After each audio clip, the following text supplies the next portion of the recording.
Yes, people, welcome back to another episode of Lion in the Room. This is our holiday special, and you are watching part 2. I am your host, Leo Jr., and I am proud to introduce my father, Chief Leo P. Chinedu Edoche. Welcome back to the podcast. Thank you very much. I looked forward to being a guest on your podcast. Thank you. Being in your space. I'm impressed. Thank you. And I'm very proud of you. I really appreciate that, Pops. Truly. Thank you very much. Yeah. Now, people, like I said, this is a holiday special. We have enjoyed Christmas. I hope your Christmas was lovely, whether you were spending it with family like we, or you were spending it on your own. Continue to remember the reason as to why you celebrate. Yeah. We celebrate to give honor to God, to give honor to Jesus Christ, and we continue to show love to the rest of the world. Yeah. Now, Pops, we can move into the New Year prep. Yeah. So the first question I have for you today is, as you look forward to the new year, what mindset do you believe is most important for navigating life well? Gratitude. You see, a lot of people didn't make it into the new year. A lot of people are in hospitals, health centers, battling for their lives. Mm-hmm. But you're alive and healthy. Mm-hmm. Be thankful to God. Whatever you didn't achieve in the previous year, just tell yourself you will achieve in the new year. But ultimately, primarily, be thankful. Be grateful to God that here you are, alive and healthy. There was something I said the last podcast. I said, if God keeps waking you up every day, then he's not done with you. Yes. So gratitude should come first. That's before true. Anything else, before your resolutions, before your new mindset. You have to, first of all, be very thankful to God for making it into the new year. That's very true. And I would like to say, obviously, because a lot of people would hear that and feel, oh, so those have passed, God was done with them. I would definitely say no. You know, God's not done with anybody, but in this life, our actions affect others. Naturally. There are people who do things directly, indirectly, they end up affecting people. So always use every opportunity you have. Use every opportunity you have to make the best out of your life, out of your day, out of your situation, so that you always know that you did it your way and you did it the best way. Yeah. Now, what did the past year teach you about patience, resilience, and even faith? Well, in reality, there were a lot of things I had expected that didn't quite work out in the way. But I didn't have a choice but to keep trusting in God. Some worked out, some didn't, some will still work out. But I always tell myself, I am alive. Yes. I am healthy. Yes. I believe in God. God has equipped me for greater things. So I have nothing to worry about. Whatever doesn't work out simply means God didn't want it to work out. That's what happened when you cast all your hope and faith in God. And I believe God will direct my path and keep directing my path. So that's it. So I look on disappointment at not being God's time, because in God's time, everything will work out well. When you look at your life, you look at the way your faith has shaped your life as well. Would you say you would have lived a different life if the faith wasn't there, the faith in God, or the success wouldn't be there as well? Yeah, I would have stumbled, of course. I mean, I give glory and credit to God 100%. So what it simply means is that if God wasn't there, I would have stumbled. Absolutely. That's good. If you could give people one principle to carry into the new year, what would it be and why? We've talked about hard work. We've talked about not giving up. We've also looked at, taking things slow and steady. Is there anything else you feel like you could share? Focus. Focus. It does matter a lot to focus. You see, people make this mistake of, trying to multitask, right? Yeah, it's okay if you have the ability to do that. But you can focus and do things one at a time. If you focus, you find yourself putting in all your energy into it. When that works out, then you can say, okay, this is done and dusted, then you can face something else. There are people who are able to manage a couple of concerns, right? But if you happen to be one of such people who can't, then try and focus on one thing at a time. Okay. Okay. So it's like discipline in a sense. Discipline and focus, they go together.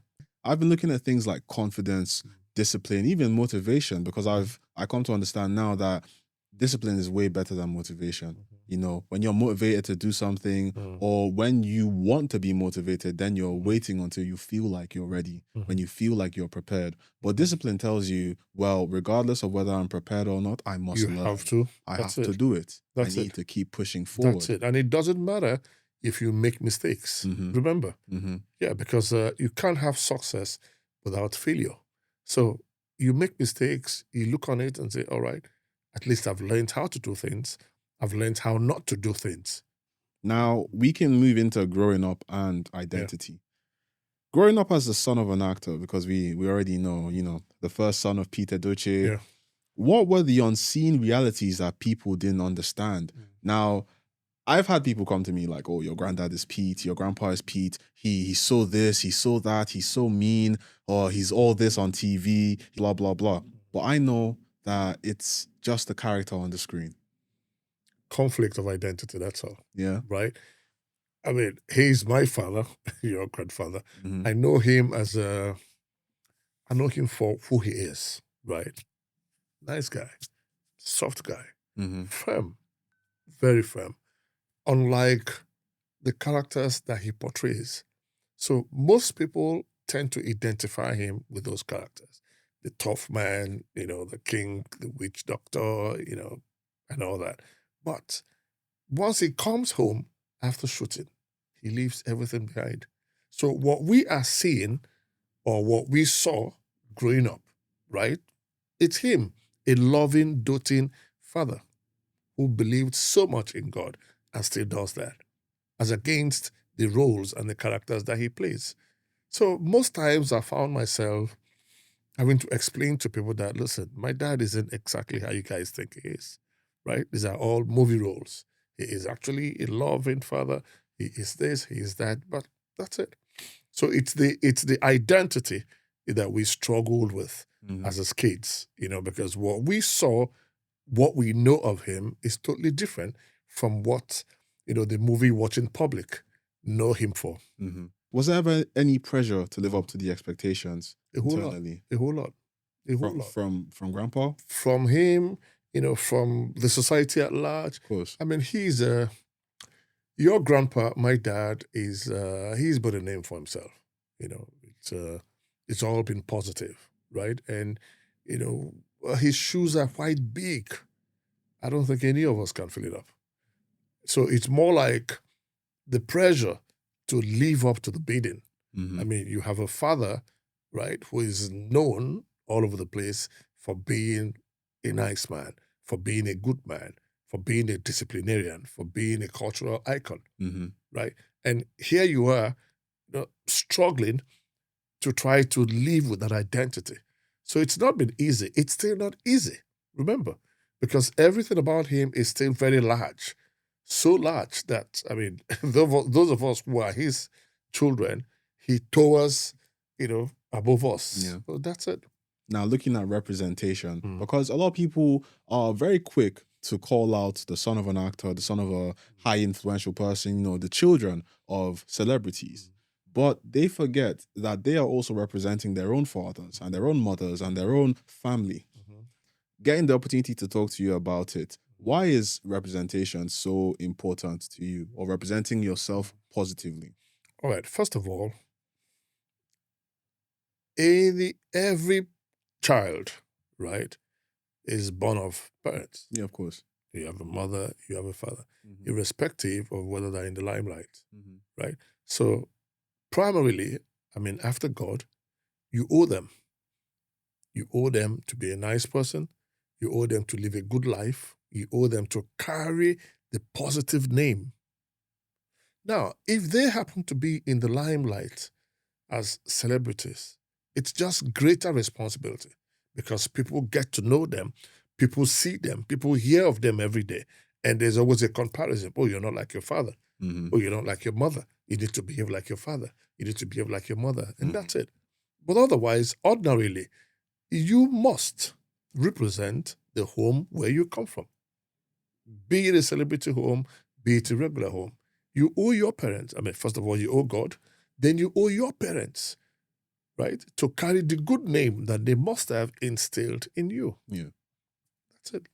Now, what about those that didn't get that positive discipline or that positive teachings? You know, a lot of people have come from bad homes. A lot of people have had bad parents, or they've not been raised well, and because of that, they are representing their family, representing their home, but it's obviously a poor representation.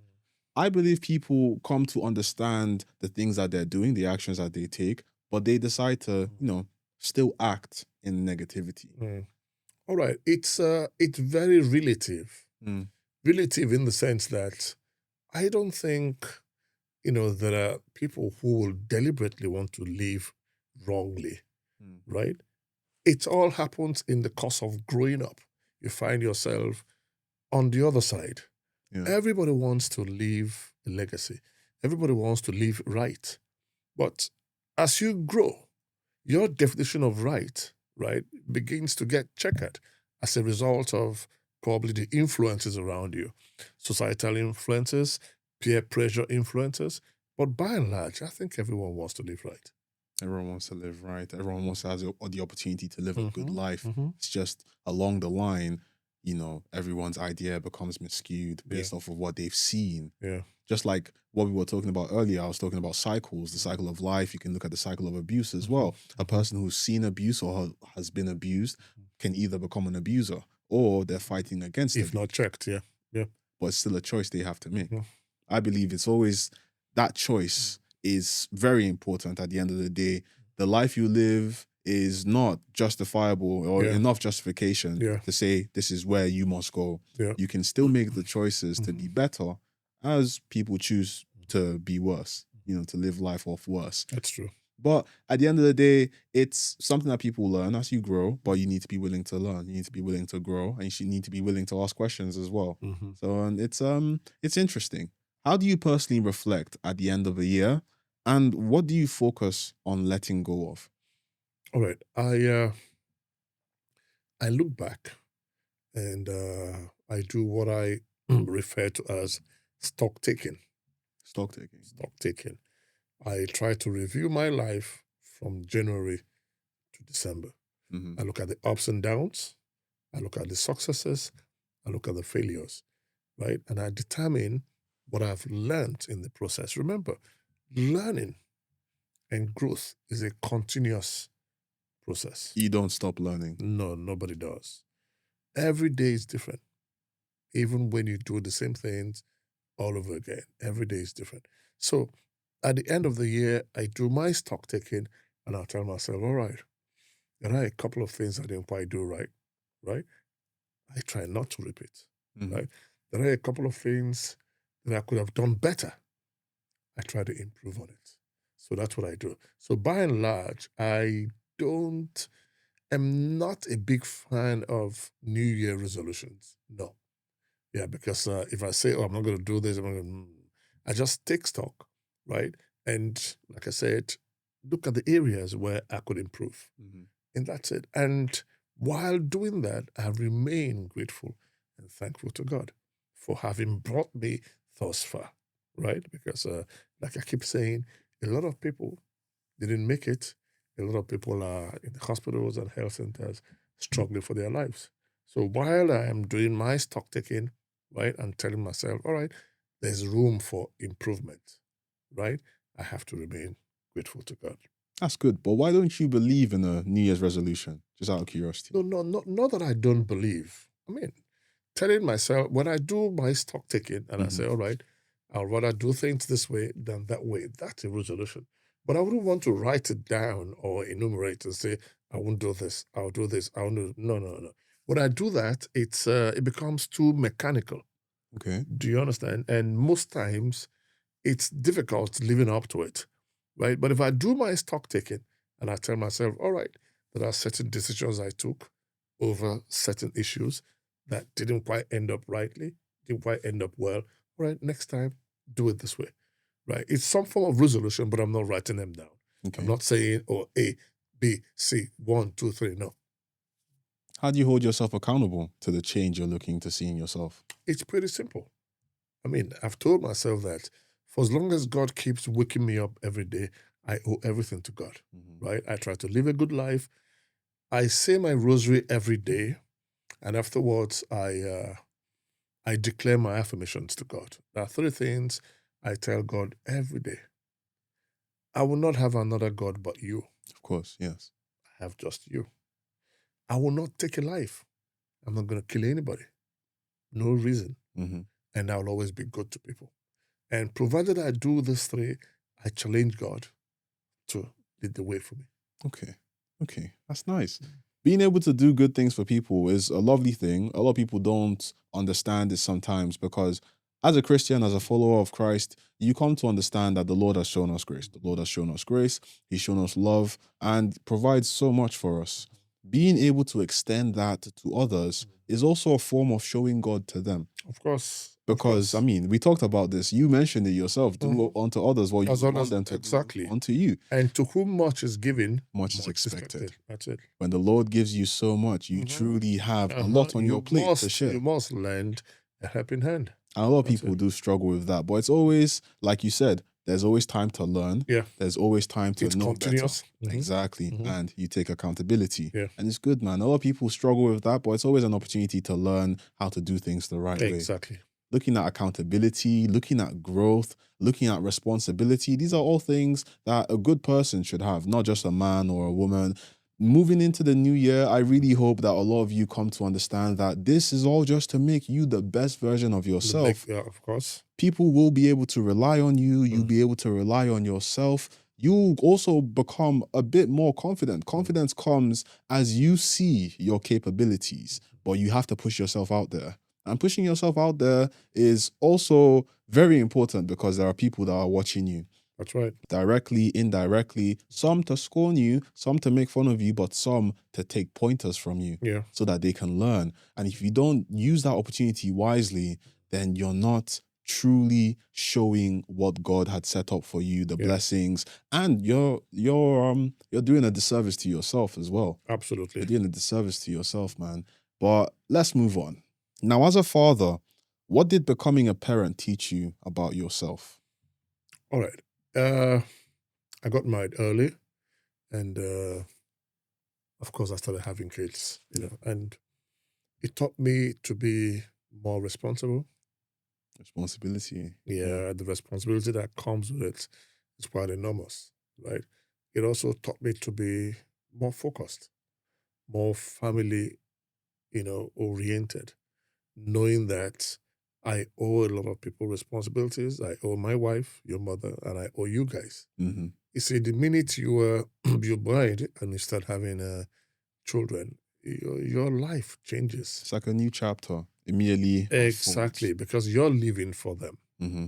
And that's it. So it taught me to be more responsible. Would you say you struggled with accepting responsibility or being able to focus? I did. Every young man struggles because at the initial stages, it's kind of a struggle because you don't realize that a lot has changed, right? I mean, you still go out with your friends, go have drinks, late nights, but progressively, you have a wife who will serve as a constant reminder that you're no longer all alone. You have to come back to her. You have to come back to her and the kids. So as time went on, I found myself adjusted to the responsibilities of my life. And that brings about sacrifice as well. A lot of people don't look at that, but you kind of sacrifice your pleasures as well. I mean, it's not bad to be out with your friends. Yeah. It's not bad to have fun, But it becomes more moderated. Yes, because like you mentioned, are living for other people as well. You're living for your wife, your kids, and it's a form of love as well, man. Being able to look at people and say, I have to sacrifice this so that I can be there to provide this. It's a form of love, and it's good. It's something that people need to understand as they grow. That's right. And there's nothing wrong with it. But I'd like to know, what lessons did life teach you that no book or mentor could ever teach you. Of course, we mentioned things like grandpa, we mentioned the experiences, being able to learn from friends as well. But sometimes we end up learning on our own. You know, we've heard all of them, but we have to experience it. It's like in our moments of silence, in our moments where there's no one else but us in the room. That's when we learn the most. What do you think? There's no substitute to hard work. Mm-hmm. As simple as that. There is no substitute to hard work. God will crown your what? Your efforts with glory. Amen. There must be efforts from you. You must grind. You must push. There is no substitute for hard work. And that's it. You don't need a motivational speaker to teach you that. You don't need a mentor to teach you that. You need to work hard in whatever direction you find yourself in. And that's it. So while you're working hard and praying, you will break the ice. Amen. But you've also seen a lot of individuals who chose not to work hard, who chose to go through these slippery routes, things that were unseen. And sometimes it seems like they're winning more than us. No, they're not winning. You know why? Because we don't get to see their pains. Mm-hmm. We don't get to see their struggles, right? It's superficial. I mean, you're seeing what they want you to see. You're seeing the beautiful cars, the big houses. But deep within, they are battling a lot of pain. And that pain, they don't get to show you. Yeah, but they have a lot of pain. Oh. It's only God that can take care of that. That's right. That's right. Wow. So this is the last segment of our episode. I hope you guys have enjoyed. I have my father here, and he's giving you the insights of life that he's learned as a person, as a man, as an individual. And it goes to show that there's always time to learn. You grow as an individual, as a person. You are in situations where you can help people, and you still get to learn from that as well. Experiences are vital. Being able to learn from those experiences are even more crucial than that. So as a person, open your mind. Be willing to learn from your mistakes. Don't fear falling if you're falling forward. You heard that from me. Well, Pops, I got a few more questions to ask you about life. What is one mistake you made early in life that became one of your greatest teachers? Pretty simple. Late nights. Late nights. Yeah. Keeping late nights. Okay. Mm-hmm. Younger. A lot comes with being young. You go out to see friends. I mean, you're out till late. At a point, it became a routine for me, right? And I started struggling with sleep because when I come back very late, you have just a few hours to the morning, and by morning, you need to go back to work. So if I had my way growing up, I wouldn't have kept late nights. What do you believe young men today misunderstand about success and purpose? Yeah, because money is being worshipped. Yeah, and that's not it. Mm. No, that's not it. It could run into money, right? But that's not success. Success is when you've built something for yourself. Success is when you have cemented the source of that income. Cemented the source of your income. Exactly. So young people need to understand that it shouldn't all be, flashy. No. Most times when it's all flashy, it's going to flash away or flash past, right? Focus on building. Focus on making it concrete, right? Just like what they say in economics. If you have enough to buy something just once, you really can't afford it. For you to be able to afford something, you need to have enough to buy it several times over. That's affordability. Now, when we look at purpose, though, a lot of people kind of align their purpose with just getting money. It's what people sing about. It's what people advertise. I mean, if you ask a young man, what is your purpose? He'll tell you is to go get that money. But you're coming out to say that it's not just about the money. You need to be able to cement your income. You need to be able to stand strong, knowing that you can make a purchase and still make that same purchase probably 3 times over. How do you define purpose to a young man who doesn't truly understand? Well, purpose is all about having a definition to your life. A lot of people wake up and all they're thinking about is, well, a lot of young people, and all they're thinking about is money. But that's not purpose.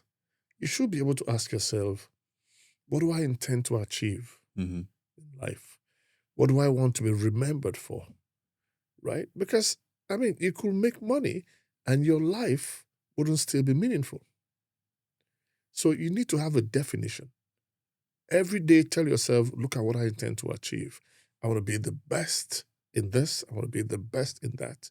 So that way, as you gradually evolve towards that, right? You find the puzzles fitting. But if you don't have a definition or try to have a definition to your life, then you're just living one day at a time. How did you do that for yourself? Yeah, because I told myself, I mean, every day, day in, day out, first of all, after praying, I always told God, look at what I intend to achieve. I want to have a good family. I want to be able to raise my kids right. Now, remember, to be able to have a good family and raise your kids, you must have the wherewithal. And God knows that you need the wherewithal. The wherewithal. The wherewithal, as in the resources, Okay. the means, the Mhm. funds. So you wouldn't wake up and tell God, give me money. No. Tell God, I want to serve you. I want to live my life, right, with a purpose. I want to be a reflection of your glory. I want to be able to take good care of my family. While working hard, you leave the rest to God. Interesting. But now the last question, Pops. When people listen to this episode, what message do you hope they carry into the new year and into their own lives? Primarily, gratitude to God. I keep singing it. You can't praise or thank God any less. Then secondly, never you lose focus. Life could bash you, but don't lose focus. Remember, like what we said the last time, the race, life's race, is not 100 meters dash. It's a marathon. Mhm. You keep running until you die. So what it means is you need to remain focused. Be on your lane and you get there. As simple as that. Simple as that, people. But there you have it. This is the end of today's episode, people. We've tried a different scheme, a different structure, but this has been part 2 of our holiday special, and there will be part 3. If you like this episode, share with your friends, share with your mom. This has been your host, Leo Edochie Jr., and my father, Leo Edochie Sr. Thank you again for being on the podcast, Pops. I definitely appreciate it. It's my pleasure. And do not forget to check out his page as well, Edochie Leo, on Facebook and Instagram. People, do not forget to seek knowledge. We are in a world where there are wells of it. And you have the fingers to type on your tab, on your phone, or get a newspaper. You have every opportunity to seek out knowledge. And when you do, truly, you'll find what you need. I'll tell you straight up, find Jesus, because Jesus loves you. Come as you are. If I had to leave a message for you, come as you are. That's all I'd have to say. God bless you, people. Take care. Move boldly. And remember, there isn't just a lion here. There's a lion in your room as well. Peace.